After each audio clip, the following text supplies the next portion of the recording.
Sacrificing her to save the crown was a fatal miscalculation. When Alpha King Calen Blackwood publicly shatters the bond with his fated mate before the werewolf nobility, he expects tears. He expects begging. Instead, he receives a chillingly calm "I accept," and a departure that brings the grand hall to a deathly silence. This rejection isn't an ending. It is her weapon. As she walks away, the king realizes he hasn't just lost a mate. He has unleashed a chaotic power he cannot control. The silence is deafening. The regret is instant. Buckle up right now. This is "I accept your rejection." The chandeliers inside the Blackwood estate were not just glass. They were history, hanging heavy like the expectations placed on everyone in the room. It was the winter solstice ball, the single most important night for the Pax of the Northern Hemisphere. The air smelled of expensive cologne, roasted venison, and the underlying, metallic tang of pheromones. Seraphina Hart stood near the edge of the ballroom, clutching a glass of sparkling cider she had no intention of drinking. She wore a dress that had seen better days, a pale blue chiffon that had belonged to her mother. It was elegant, but in a sea of red velvet and gold silk. It made her look like a ghost. She shouldn't even be here. A voice hissed to her left. Seraphina didn't need to turn to know it was Lydia Sterling. Lydia was the daughter of the Southern Alpha, draped in emerald silk that cost more than Seraphina's family home. Lydia had been vying for the king's attention for 3 years. Her father was a traitor, another voice whispered back. The only reason she's allowed in is because of the Treaty of 1998. Every eligible female must attend. Seraphina tightened her grip on the glass until her knuckles turned white. They were right. Her father, a former beta, had been exiled for a crime he didn't commit, leaving Seraphina to bear the weight of his shame. She wasn't here to find a mate. She was here because the law demanded it. All she wanted was to survive the night. Go back to her small cottage on the edge of the territory and continue her quiet life as a herbalist. Then, the trumpets sounded. The heavy oak doors at the top of the grand staircase groaned open. His Majesty, Alpha King Calen Blackwood. The room went silent, not the polite silence of anticipation, but the terrified silence of prey, sensing a predator. Calen descended the stairs. He was terrifyingly beautiful. 6'4", broad-shouldered, with hair as black as a raven's wing and eyes that looked like molten gold. He moved with a lethal grace, his power rolling off him in waves that made the weaker wolves in the room bow their heads instinctively. Seraphina kept her head down, her heart hammering against her ribs. Just don't look at him, she told herself. Just stay invisible. But fate, cruel and mocking, had other plans. As Calen reached the bottom step, he paused. His head snapped up. His nostrils flared. The golden eyes scanned the crowd, bypassing the preening daughters of Alphas, bypassing Lydia Sterling, who had stepped forward with a seductive smile. His gaze locked onto the corner of the room, on the ghost in the blue dress. Seraphina felt the pull instantly. It was like a hook in her navel, yanking her forward. Her wolf, usually dormant and quiet, began to howl in her mind. Mate, mate, mate. A collective gasp swept through the hall as Calen began to walk toward her. The crowd parted like the Red Sea. He didn't look happy. He didn't look like a man who had just found the other half of his soul. He looked like a man who had just discovered a fatal flaw in his battle armor. He stopped 2 feet in front of her. The scent of him rainstorm, cedar, and raw power was overwhelming. Seraphina looked up, trembling. For a second, just a split second, she saw longing in his eyes. Then, a steel shutter slammed down over his gaze. "Serafina Hart," he said, his voice deep and resonating through the floorboards. "Your Majesty," she whispered, sinking into a curtsy. "Look at me." She straightened, meeting his gaze. The connection was electric, a live wire humming between them. She saw his jaw clench. He was fighting it. He was fighting the bond. "The kingdom needs a queen," Kaelin announced, his voice raising so the entire hall could hear. "A queen of strength, of noble blood, of impeccable lineage." Serafina felt the blood drain from her face. She knew what was coming. "You are the daughter of a traitor," Kaelin continued, his voice devoid of emotion, though his hands were clenched into fists at his sides. "You have no pack standing. You have no political influence. To mate with you would be to weaken the throne."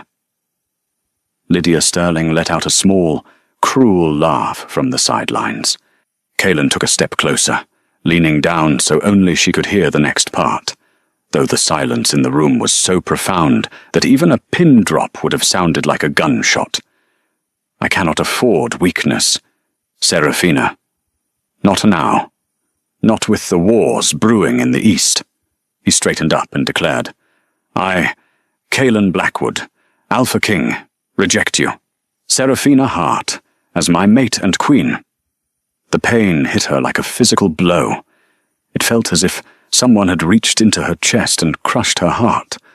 The bond, which had just bloomed, began to wither and die, sending agonizing shocks through her nervous system. Tears pricked her eyes. Her wolf whimpered, curling into a ball of misery.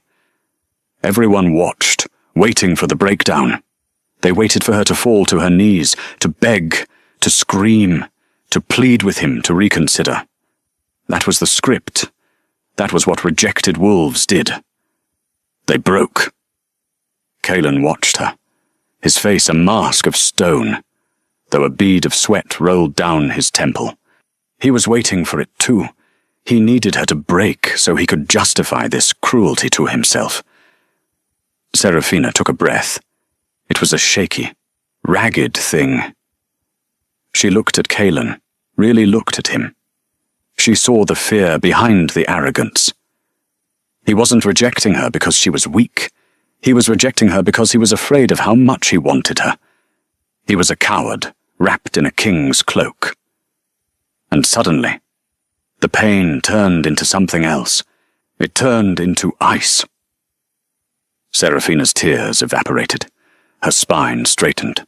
She lifted her chin, exposing her neck not in submission, but in defiance. "I understand, Your Majesty," she said. Her voice was not loud, but it was steady. It carried to the back of the room. Kaelin blinked. This was not the reaction he expected. "You understand, I do," Serafina said. She took a step back, creating distance between them. "You require a queen who is a politician, a figurehead, someone like Lydia." She gestured vaguely to the side. "You do not require a mate who sees the man beneath the crown." She looked him dead in the eye, her expression completely void of the adoration that had been there moments ago. "I, Serafina Hart," she spoke clearly, "accept your rejection." The words hung in the air. Snap. The sound was audible, a psychic break that everyone in the room felt. The bond didn't just fade, it was severed. Serafina didn't wait. She didn't curtsy again. She simply turned on her heel, the blue chiffon swirling around her ankles, and began to walk toward the exit. "Wait," Kaelin said. It was involuntary. His hand reached out. Serafina didn't stop. She walked past the stunned nobility, past the gaping Lydia Sterling, and pushed open the heavy oak doors. The cold winter wind rushed in, blowing her hair back, but she didn't shiver. She walked out into the night without looking back once. The doors slammed shut behind her. Inside the hall, the silence stretched on for 10 seconds. Then, Kaelin staggered. He gripped his chest, his face turning an ashen grey. A low, guttural growl started deep in his throat, a sound not of a human, but of a wounded animal. Your Majesty, his beta, a man named Silas, stepped forward cautiously. "Are you all right?" Kalen looked at the closed doors. His vision was blurring. His heart wasn't just aching. It felt like it was being ripped out of his chest cavity. He had expected the rejection to sever the tie, to free him. But Seraphina's acceptance, her cold, immediate, dignified acceptance, had done something unexpected. It hadn't freed him. It had triggered the void. "She left," Kalen whispered, his voice sounding foreign to his own ears. "She just left. Sir, the ceremony." Silas tried to intervene. "Get out!" Kalen roared. The windows of the ballroom shattered. The crystal chandeliers swung violently. Kalen fell to one knee, his claws extending, tearing into the expensive marble floor. His eyes turned from gold to a pitch black. He had thrown away his mate to save his kingdom. But as the madness of the wolf took over his rational mind, Kalen realized he might have just destroyed both. The heavy oak doors of the Blackwood estate thudded shut, sealing the warmth and the light inside.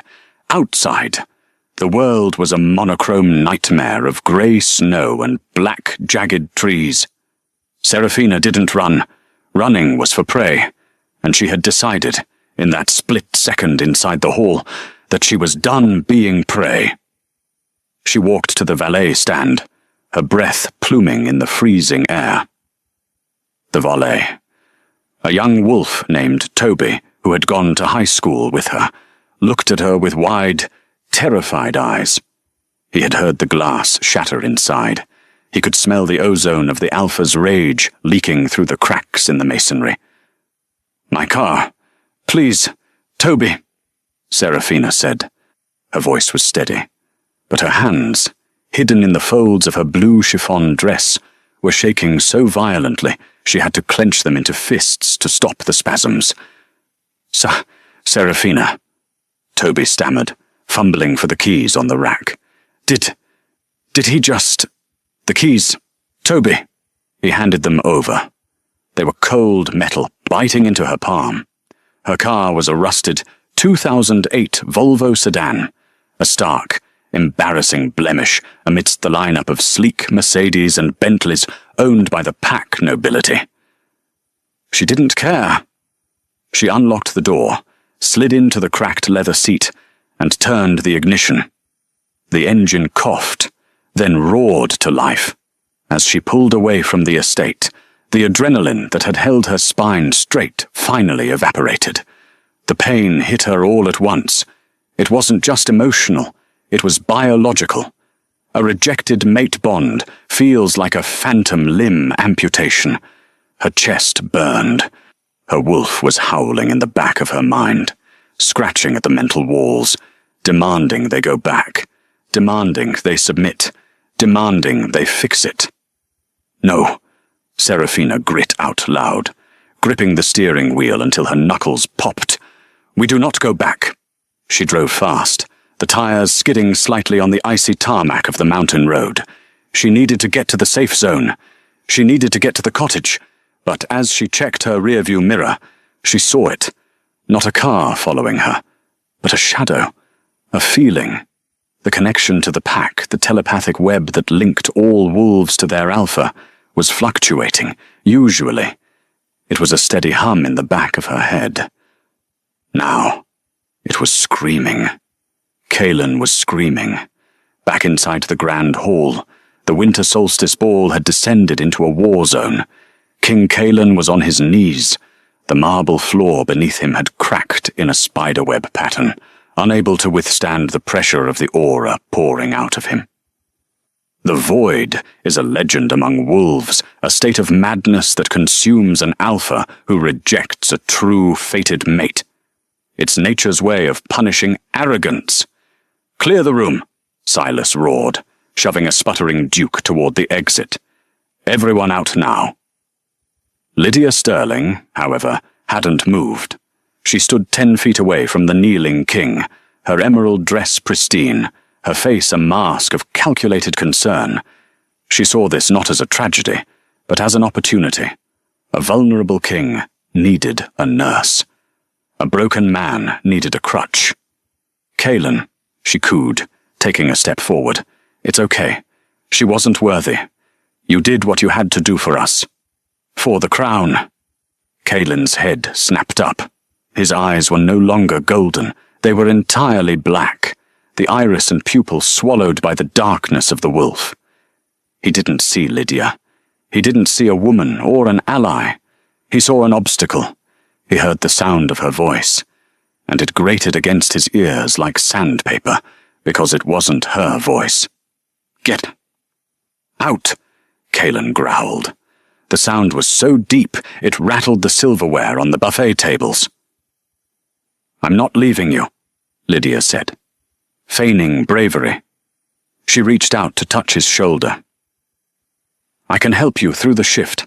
I can—" She made contact, the moment her manicured fingers touched the fabric of his suit. Kaelin roared. It was a sound of pure repulsion. He backhanded her without even standing up. The blow didn't connect with her skin, but the wave of kinetic energy did. Lydia was lifted off her feet and thrown 20 feet backward. She crashed into a table of champagne flutes, glass raining down on her like jagged diamonds. "Get them out," Kaelin screamed, clutching his head.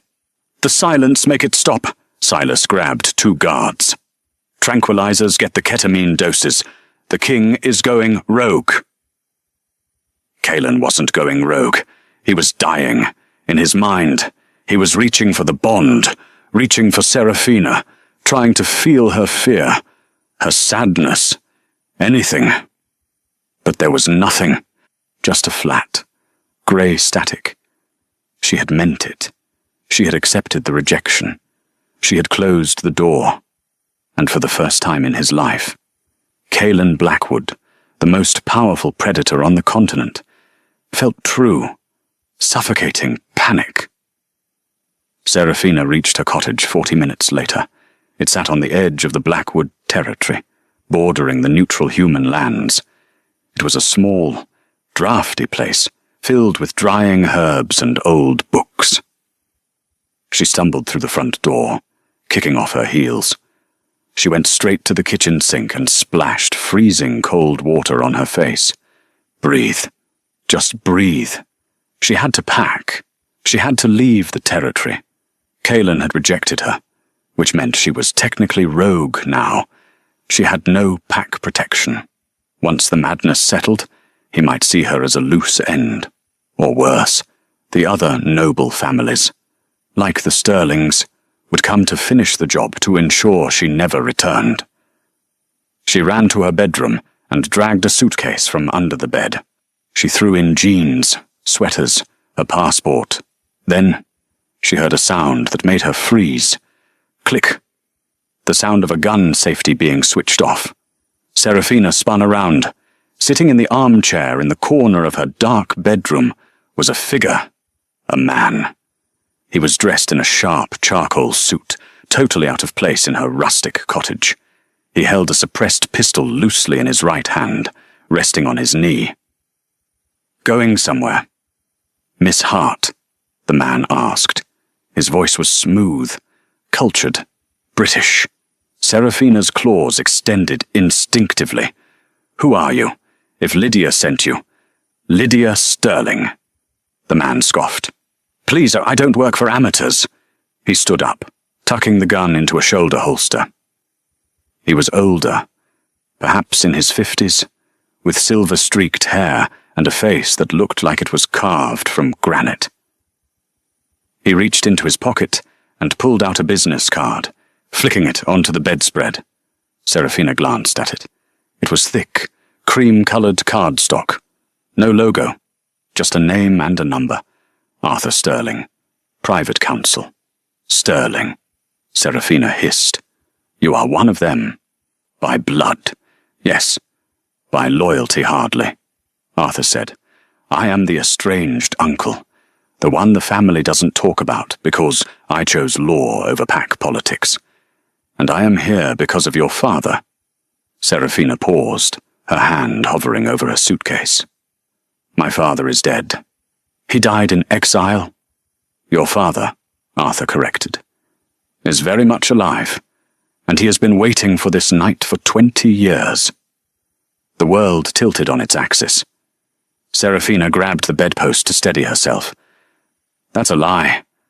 I saw the report. The Alpha, Kaelin's father, he executed him for treason. He executed a clone, a body double-created through blood magic," Arthur said, walking over to the window and peering out through the blinds. "Your father knew that the Blackwood line would eventually produce a king who was too arrogant for his own good. He knew Kaelin would reject you. It was calculated." Calculated, Serafina felt a rise of anger. My pain, my humiliation. This was a plan. Survival. "Serafina," Arthur said, turning back to her with a grave expression. "You think you were rejected because you are a beta's daughter. You were rejected because Kaelin sensed the threat, even if he didn't understand it. Your blood is too strong for him. If he had mated with you, your power would have eclipsed his. He rejected you out of instinctual fear."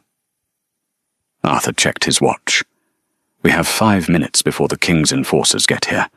When Kaelin realizes he can't feel you, he will send hunters to drag you back. He won't want you as a mate, but he won't let you leave. It's about possession." "Where is my father?" Serafina asked, her voice trembling. "Safe, in a place where wolves don't go," Arthur said. He moved to the door and opened it. "I have a car waiting, an Audi A8 bulletproof, much faster than your Volvo, but you have to choose now. Serafina, you can stay here, be dragged back to the castle, and live as the king's rejected mistress, locked in a tower, or you can come with me. Meet your father, and claim your birthright." "What birthright?" Serafina asked. Arthur smiled, but it wasn't a nice smile. It was a smile of a wolf baring its teeth at the world. "The Blackwoods think they are the only royals," Arthur said softly. "They forgot about the Blood Moon lineage. They forgot about the true alphas." The sound of sirens cut through the night air. Howls erupted from the direction of the castle the hunting party had been released. Serafina looked at her shabby room. She looked at the blue dress that represented everything she had tried to be compliant, quiet, invisible. She ripped the sleeve of the dress as she grabbed her coat. "Take me to him," she said. The Audi A8 was a fortress on wheels. The leather smelled of new money and gun oil. Arthur Sterling drove with one hand on the wheel, the other tapping calmly on the dashboard console as the speedometer climbed past 110 miles per hour. "Seatbelt, Serafina," Arthur said, his tone conversational, as if they were discussing the weather and not fleeing the king's personal death squad. Serafina clicked the belt into place just as the first impact hit. A black Range Rover with reinforced bumpers slammed into their rear fender. The Audi shuddered but held its line. Serafina whipped her head around. Behind them, 3 SUVs were weaving through the snowy mountain pass, their high beams blinding in the darkness. "They aren't trying to stop us," Serafina realized, her eyes widening as she saw a wolf, a massive, russet-colored beast, leap from the moving SUV onto the trunk of their car. Claws shrieked against the metal. "They're trying to run us off the cliff." "King Kaelin wants you captured," Arthur said, swerving violently to shake the wolf off. The beast tumbled onto the asphalt, rolling but immediately springing back up. "But Lydia Sterling, she has friends in the Enforcer Guard. She wants you dead before you reach the border." Arthur slammed on the brakes, causing the Range Rover behind them to swerve to avoid a collision. Then he floored the gas, drifting around a hairpin turn with surgical precision. "Open the glove box," Arthur commanded. Serafina obeyed. Inside sat a flare gun and a small velvet pouch. "The pouch," Arthur said. "Wolfsbane dust, concentrated. Toss it out the window." "That's illegal," Serafina gasped. Using wolfsbane on another wolf was a war crime in the Pack lands. "So is attempted murder," Arthur countered dryly. "Do it." Serafina rolled down the window. The freezing wind roared into the cabin, biting at her face. She saw the lead SUV gaining on them, the driver's window down, a masked enforcer leaning out with a tire iron. She didn't hesitate. She wasn't the submissive girl in the blue dress anymore. She was a survivor. She threw the pouch. It exploded on impact with the SUV's windshield, releasing a cloud of purple glittery dust. The enforcer driver coughed, his eyes burning instantly. The car swerved violently to the left, crashing through the guardrail and ploughing into a snowbank. The other two vehicles slammed on their brakes to avoid the pileup. "Good arm," Arthur noted, rolling her window back up. "We're coming up on the bridge," Serafina said, her heart hammering. "The Pack border." The Blackwood Bridge was a massive steel suspension bridge that marked the end of the supernatural jurisdiction and the beginning of the human world. Wolves rarely crossed it. To cross it was to admit you couldn't hack it in the hierarchy. As the tires hit the metal grating of the bridge, Serafina felt a sudden, violent tug in her chest. It was Kalen, even miles away, deep in his madness. He sensed her leaving his territory. The bond, though severed, had left a scar, and he was clawing at it. "Serafina."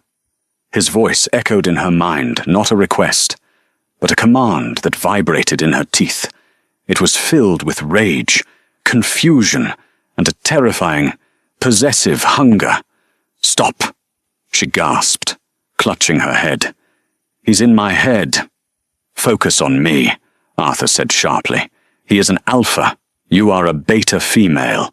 His voice is designed to make you obey. But remember who your father is. You are not just a beta. Fight it, come back." The voice was louder now, drowning out the hum of the engine. "You are mine." Serafina squeezed her eyes shut. She visualized the bond, a thick, golden rope. She visualized a pair of shears. "I am not yours," she whispered. "I belong to myself." She pushed back mentally, imagining a steel wall slamming down. The connection snapped. The silence that followed was ringing. They crossed the midpoint of the bridge. The heavy, oppressive atmosphere of the Pack, lands, the constant biological pressure of the hierarchy, vanished. It was replaced by the chaotic, noisy, indifferent energy of the human world. Arthur slowed the car down to the speed limit. He adjusted his suit jacket. "Welcome to America. Serafina," he said. "Or at least, the part of it that doesn't care about the moon." Serafina looked back one last time. The mountains of the Blackwood territory were just jagged silhouettes against the moon. She felt a singular tear roll down her cheek. She wiped it away furiously. "Where are we going?" she asked. Arthur smiled. "To the airport, the private terminal. Your father doesn't live in the woods, my dear. He prefers the view from the top." 6 hours later, Serafina was standing in an elevator made entirely of glass, ascending the side of the tallest building she had ever seen. They were in Chicago. The city was a grid of electric light, a sprawling circuit board of humanity below them. She had changed clothes on the plane. Gone was the ruined blue dress. In its place, she wore a tailored black pantsuit and stiletto heels Arthur had provided. She looked less like a runaway wolf and more like a corporate executioner. "We are heading to the 91st floor," Arthur explained. "Helix Global. I know Helix," Serafina said, frowning. "They make the suppression tech for the Packs. They manufacture the ankle monitors for rogue wolves. They also manufacture the security systems for the human banks and the servers for the government, Arthur added. Your father believes in diversification. The elevator dinged. The doors slid open to reveal a penthouse office that looked more like a museum. The floors were black marble. The walls were lined with modern art that cost more than the entire Blackwood estate. In the center of the room, staring out at the city skyline, stood a man. He was tall, with the same raven hair as Seraphina, though his was streaked with dignified grey at the temples. He wore a navy suit that fit him perfectly. He held a tumbler of whiskey, the amber liquid catching the light. He didn't turn around immediately. They say that a wolf who leaves the pack dies of loneliness, the man said. His voice was rich, baritone, and commanded the room without raising a decibel. I have found, however, that the silence is quite conducive to productivity. He turned. Victor Hart, the traitor, the exile, the dead man. He looked vibrant, powerful. His eyes were not the submissive brown of a beta, nor the gold of an alpha. They were a piercing, electric violet. Hello, Seraphina, he said. Seraphina stayed near the elevator doors. She felt a mix of awe and anger. You left me. For 10 years, I scrubbed floors and took insults because everyone thought I was the daughter of a criminal. And you were here, drinking scotch in a penthouse. Victor's expression softened, but only slightly. He walked over to his desk, a massive slab of obsidian, and set his drink down. I left you to keep you alive, Victor said. If Kaelin's father, the old king, had known what you were, he would have killed you in the cradle. I had to play the traitor. I had to die so you could be invisible. Invisible? Seraphina laughed bitterly. I was humiliated tonight. Kaelin rejected me in front of everyone. Good, Victor said. The word was sharp. That was the final test. A test. Kaelin Blackwood is a strong alpha, Victor admitted. But he is a slave to the moon goddess's rules. He relies on instinct. He rejected you because his wolf sensed that you were not a subordinate. An alpha cannot mate with a creature more powerful than himself unless he submits. And a Blackwood never submits. Victor walked around the desk and pressed a button. A holographic screen projected into the air. It showed a DNA double helix, but one strand was glowing red. You are not a beta, Seraphina. You never were, and you aren't a normal wolf. Then what am I? We are the Blood Moon lineage, Victor declared. Ancient, predating the current pack structures. We don't draw power from the pack. We draw it from the eclipse. We are the only wolves capable of lying to an alpha, of hiding our scent, of shutting out the command. He looked at her with intense pride. I built Helix Global to control the human world. Seraphina, money is the new magic. Technology is the new claw.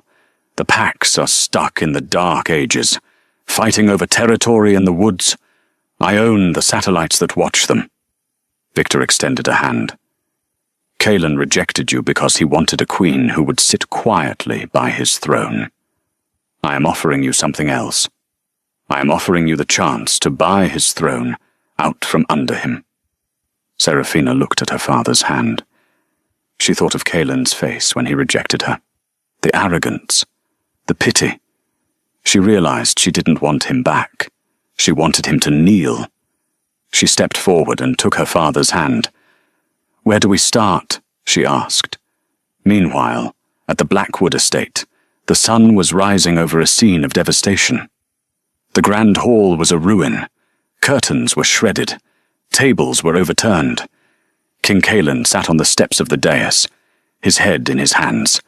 He was naked from the waist up, his skin covered in sweat and grime. The madness had receded, leaving him hollowed out and exhausted. Silas approached cautiously, holding a tablet. Your Majesty, Silas whispered. Did you find her?" Kalen croaked. His voice was wrecked from hours of howling. "We found her car," Silas said. "The Volvo. It was abandoned 10 miles from the border." Kalen looked up, hope flickering in his dull eyes. "And Serafina?" Silas swallowed hard. He tapped the screen and held it up. Traffic cameras on the Blackwood Bridge picked up a vehicle crossing over at 2 a.m. An Audi A8, registered to a shell company. She crossed. Kalen stood up, swaying slightly. She went to the humans. "There is more, sir." Silas swiped to the next image. It was a grainy zoom-in of the passenger seat. It showed Serafina, but it also showed the driver. Kalen stared at the man in the driver's seat. He recognized the jawline, the arrogance. "Arthur Sterling," Kalen hissed. "That snake."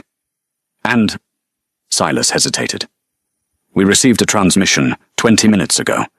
It was sent to the Royal Secure server. It's a video file." "Play it." Silas pressed play. The screen showed Serafina. She was sitting in a high-backed leather chair, a city skyline behind her. She looked different.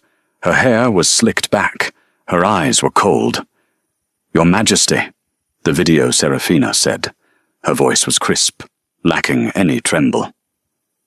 "You told me that you could not afford weakness. I agree. The Blackwood Pack relies on imported grain for the winter. You rely on Helix Global for your security software. You rely on the sterling exchange rate for your treasury." She leaned forward. "As of this morning, Helix Global has acquired the debt of the Blackwood estate. I am not your mate anymore. Kalen, I am your landlord, and rent is due." The screen went black. Kalen stared at the blank tablet. A low rumble started in his chest. It wasn't anger this time. It was the terrifying realization that he had made the biggest mistake of his life. He hadn't just rejected a girl. He had declared war on a goddess. 6 months had passed since the winter solstice. In the human world, seasons changed gently. In the Blackwood territory, however, it had been a winter that refused to end. The pack lands were dying. The grain shipments from the south had stopped mysteriously. The security systems that guarded the perimeter fences, supplied by Helix Global, had begun to glitch, letting in rogue bears and poachers. Morale was at an all-time low. King Kalen Blackwood stood in his war room, staring at a map that was lit up with red warning lights. He looked like a shadow of the god he had been. He hadn't slept properly in months. Dark circles bruised the skin under his eyes, and his cheekbones were sharp enough to cut. "The Sterlings are threatening to pull their funding. Your Majesty," Silas said quietly, afraid to break the silence. "Lydia says her father cannot support a failing monarchy." Kalen laughed, a dry, humorless sound. "Lydia. She's still painting her claws while the castle crumbles. She insists the mating ceremony happen next week. She believes it will stabilize the pack magic." "It won't," Kalen snapped. "The pack is weak because I am weak." He touched his chest. The ache was constant now, a dull, throbbing emptiness where the bond used to be.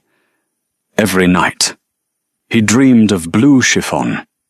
Every morning, he woke up reaching for a woman who wasn't there. "We have no choice, sir," Silas said, sliding a dossier across the table. "Helix Global has agreed to a meeting regarding the debt restructuring, but they refused to come here. They demand you go to Chicago." Kalen looked at the dossier. The logo was a stylized DNA strand. "They want the king to come begging," Kalen growled. "They hold the mortgage, sir. Technically, you are begging." Kalen grabbed the file. He hated the human world. It smelled of exhaust and deception. But he was a king, and a king did what was necessary to save his people. He had rejected Serafina to save the kingdom from weakness. Now, He would swallow his pride to save it from bankruptcy. "Prepare the jet," Kalen ordered, "and tell Lydia to stay here. I don't need her perfume giving me a headache." Chicago was a different beast entirely. It was loud, bright, and indifferent to his title. As Kalen's motorcade moved through the streets, he felt the heavy, suffocating pressure of the city. He arrived at the Helix Tower at 2:00 p.m. He was dressed in his finest suit, flanked by Silas and 2 enforcers. He intended to walk in, use his alpha voice to intimidate the human CEO into a better deal, and leave. He walked into the lobby. It was sleek, white, and sterile. "King Kalen Blackwood," he announced to the receptionist. "Here to see Victor Hart." The receptionist, a young woman with glasses, didn't even look up from her screen. "Mr. Hart is in Tokyo. You have a meeting with the VP of Operations." Kalen stiffened. "I do not meet with deputies. I am a king." "And this is a Fortune 500 company," the receptionist said, finally looking up with a bored expression. "You can take the elevator to the 91st floor, or you can reschedule for next month." Silas put a hand on Kalen's arm to stop him from growling. "Sir, the debt." Kalen clenched his jaw. He marched to the elevator. The disrespect was palpable. When the doors opened on the 91st floor, he expected a boardroom filled with lawyers. Instead, the hallway was empty. It led to a single set of double doors made of frosted glass. Kalen pushed them open. The room was vast, dominated by a long table. At the far end, facing away from him and looking out at the grey waters of Lake Michigan, sat a single figure in a high-backed leather chair. "I expected Victor," Kalen said, his voice booming. "I did not fly 3,000 miles to speak to a subordinate." The chair spun around slowly. Kalen's heart stopped. The air left his lungs. It was her. But it wasn't the Serafina he remembered. The girl in the blue dress was gone. The woman sitting before him was sharp edges and steel. She wore a white power suit that glowed against her tawny skin. Her hair was cut into a sharp bob. Her lips were painted a deep blood red. And her scent? It was there, but it was different. It didn't smell like rain and submission anymore. It smelled like ozone and currency. "Hello, Kalen," Serafina said. She didn't stand up. She didn't bow. She gestured to the chair opposite her. "Take a seat. We have a lot of numbers to go over." Kalen stood frozen. His wolf surged forward, slamming against the inside of his ribcage. "Mate. Found. Mate." He took an involuntary step forward, his hand reaching out. "Serafina. Ms. Hart," she corrected instantly. Her voice was ice cold, or Madam Vice President, if you prefer formalities. "You." Kalen shook his head, trying to clear the fog. "You are running Helix. My father is the CEO. I run the day-to-day operations, including the Distressed Assets Division." She tapped a file on the desk. "That's you. You are a distressed asset." "Kalen." Kalen felt a flash of anger mix with the longing. "I am the Alpha King of the North." "You are a tenant who is 3 months behind on his security payments," Serafina countered. She opened the folder. "Let's keep this professional. Your pack owes Helix Global $400 million in infrastructure loans. You have defaulted." "I can pay," Kalen lied. "It's a temporary liquidity issue." "It's a systemic failure," Serafina said, locking eyes with him. "Because your leadership is failing. The packs sense your weakness. The void is eating you, isn't it?" Kalen flinched. She saw right through him. "Why are you doing this?" he asked, his voice dropping to a whisper. "Is this revenge for the ball?" Serafina finally stood up. She walked around the table, her heels clicking rhythmically on the marble floor. She stopped 3 feet away from him. close enough for him to feel her heat, far enough that he couldn't touch her. "Revenge is petty, Kaelin. This is business," she said. "You said I was weak. You said I had no political value. I am simply proving you wrong. I did what I had to do," Kaelin pleaded. The desperation leaked into his voice. "The council, Lydia, they demanded a bloodline match. I thought I was saving you from a life of judgment." "You didn't ask me," Seraphina said softly. "You decided for me. That is the arrogance of an alpha." Kaelin couldn't take it anymore. The proximity was driving him mad. He needed her to submit. He needed to re-establish the dynamic he understood. He drew himself up to his full height. He let his eyes bleed into the alpha gold. He poured his dominance into his voice, using the alpha command, a tone that forced any wolf to kneel. "Seraphina, enough. Come here." The air in the room vibrated. Silas, standing by the door, dropped to his knees instinctively, unable to resist the command. Seraphina didn't flinch. She didn't blink. She just tilted her head, looking at him with mild curiosity. "Are you finished?" she asked. Kaelin stared at her in horror. "How?" "My blood is older than yours, Kaelin," she revealed. "The Alpha Command doesn't work on the blood-moon line. I don't obey you. I never did. I just let you think I did." She took a step closer, invading his space. For the first time, he felt small. "Now sit down," she ordered. Her voice wasn't loud, but it carried a weight that crushed his will. Kaelin sat. He collapsed into the chair, defeated not by force, but by the shattering of his world view. "Here are the terms," Seraphina said, sliding a contract toward him. "Helix Global will forgive the debt. We will restore the security grid. We will send grain shipments immediately." Kaelin looked at the paper. "And in exchange, Helix Global gains sovereignty over the Northern Territory's mineral rights. And—" She paused. "You will abdicate your seat on the High Council.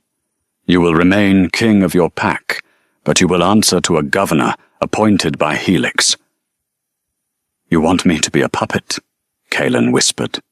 "I want you to be safe," Seraphina said, echoing his words from the ball. "The council is dangerous. Lydia is dangerous. This way, under my protection. You survive." She leaned in, her face inches from his. "I am saving you, Kaelin, just like you tried to save me." Kaelin looked at the pen. He looked at her lips. He realized, with a sickening jolt, that he loved her more in this moment. Terrifying, powerful, and cruel than he ever had when she was the quiet girl in the corner. He picked up the pen. "If I sign this," Kaelin asked. "Will you come back?" Seraphina straightened up, her mask slipping back into place. "Sign the paper, Kaelin, then we can discuss the guest list for your wedding to Lydia." Kaelin's hand froze. "I won't marry her." "You have to," Seraphina said coldly. "It's in the contract. Clause 4, to maintain stability. The king must take a queen from the nobility." "You want me to marry her?"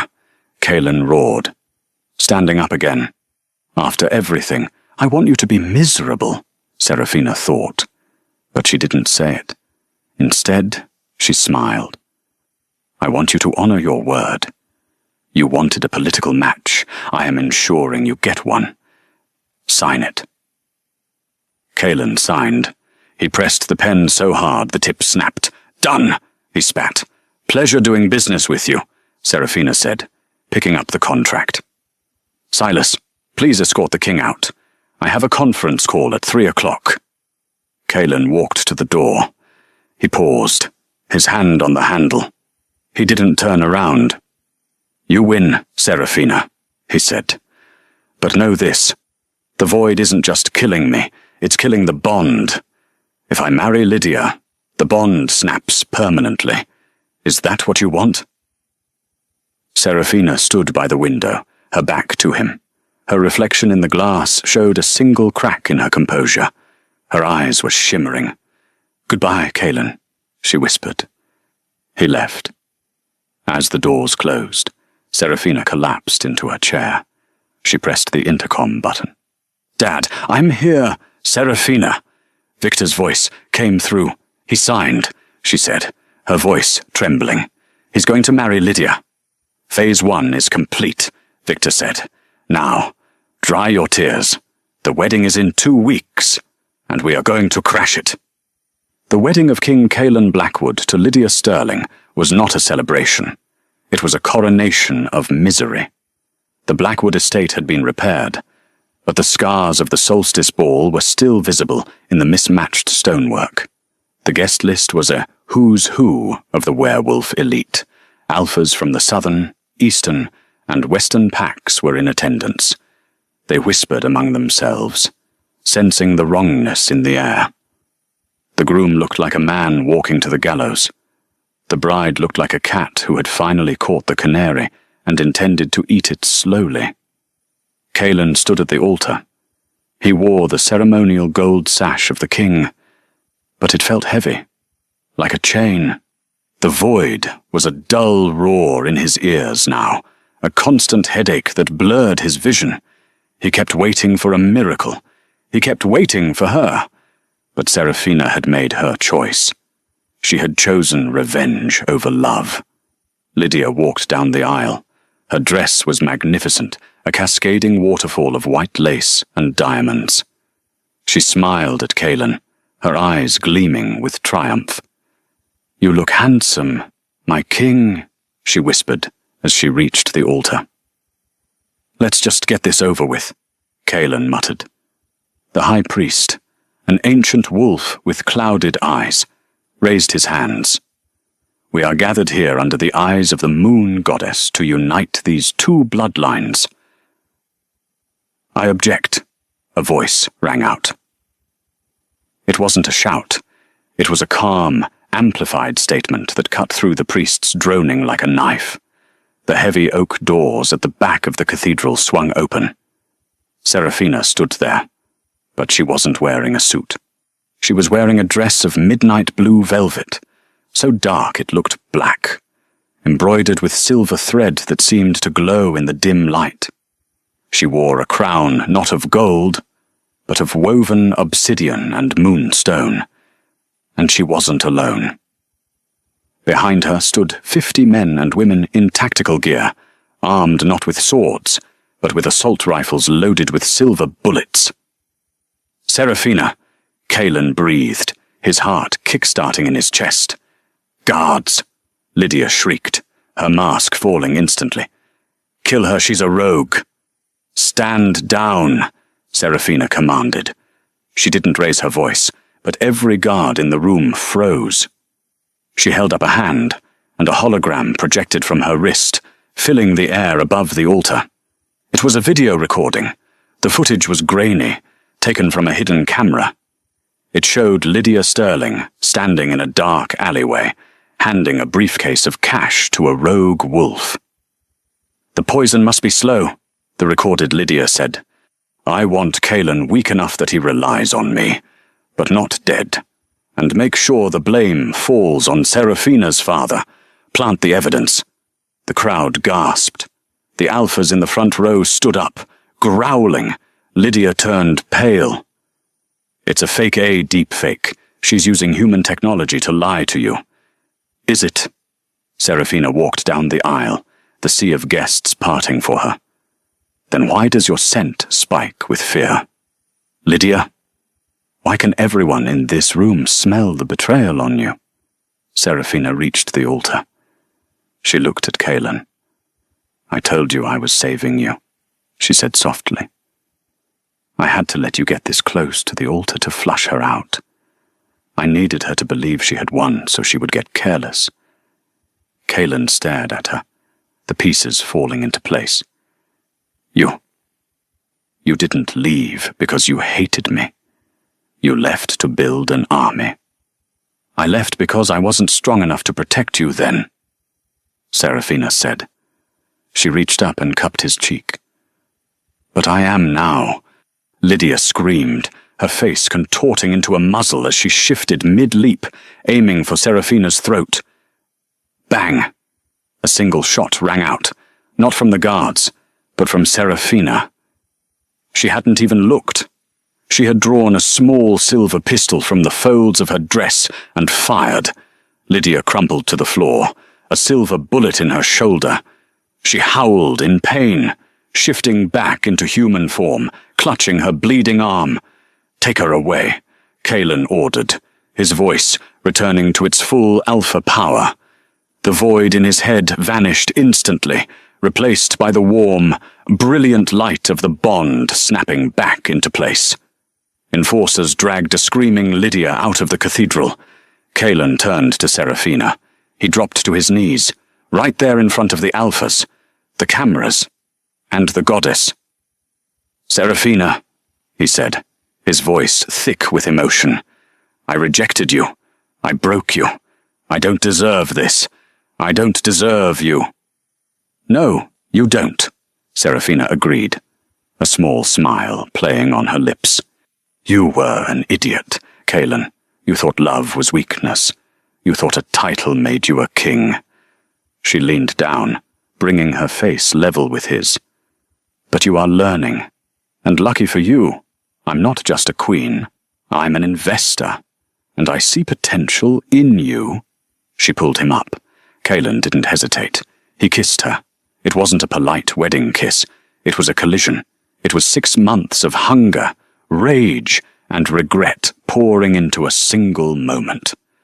The crowd erupted into cheers, or maybe it was just the sound of the pack magic finally stabilizing, the ground beneath them settling as the true pair was reunited. When they broke apart, Kalen looked at her crown. "So," he grinned, wiping lipstick from his mouth, "does this mean I'm the king, or am I just the husband of the CEO?" Serafina laughed, and the sound was the most beautiful thing he had ever heard. "Read the contract, Kalen," she whispered, taking his hand. "We're partners, 50-50. They walked out of the cathedral together, not into the winter, but into the spring thaw. The snow was melting, the balance was restored, and Serafina Hart, the rejected girl in the blue dress, had not just won the king, she had conquered the world. And that, my friends, is why you never judge a wolf by her dress or a CEO by her silence. Serafina didn't just accept the rejection, she weaponized it. If you enjoyed this roller coaster of heartbreak, revenge, and sweet, sweet justice, smash that like button right now. It helps the channel more than you know. What did you think of Kalen's redemption? Did he deserve a second chance, or should Serafina have left him in the dust? Let me know your thoughts in the comments below. I read every single one. Don't forget to subscribe and hit the bell icon so you never miss a story. We have a new, darker, grittier werewolf saga coming next week that involves a hidden baby and a mafia war you won't believe. Thanks for watching, and remember, sometimes the best response to a rejection is a takeover.